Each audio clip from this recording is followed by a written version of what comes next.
Hey yo, am două TNT-uri, două târfe, tu faci figuri. Te umplu de tăieturi să văd cam câte poți să înduri. Considerat clovn adevărat între bufoni, inteligent ca Superman, îmi trag chiloții peste pantaloni. Tot om bladon, tot ion, tot eu rup difuzoarele. Te dau pe mâna lui măta să-ți rupă picioarele. Crescut în jec la umbra blocurilor, mi-am găsit repede locul în lumea drogurilor, sclavilor. M-am amenințat să tac ca ambelea, muzica mea vă lasă reci, rămâneți reci în pula mea. În zilele amare am gânduri murdare, transmit subliminal pe zeci de mii de canale. Băi Traiane, de ce crezi tu că ne e bine când nici tu n-ai vrea să fii condus de unul ca tine? E cel mai prost din curtea școlii.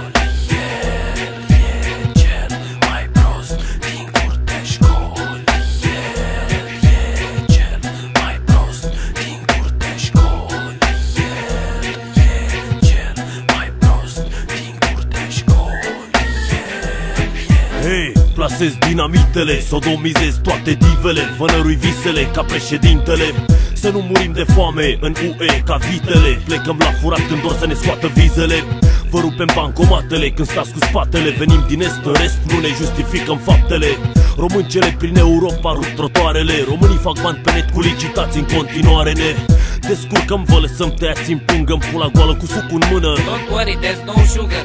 Mereu pe fugă în noapte, cu garda în spate. Româncele-s frumoase, das curve toate, Doamne. Țara asta e plină de panorame. Mai dă-ne băutură, droguri, că nu murim de foame. Acum când totul e pe cale să se împută, vă doresc pe această cale audiție plăcută. E cel mai prost din curtea școlii. El e cel mai prost din curtea școlii. El e cel mai prost din curtea școlii. El e cel mai prost din curtea școlii.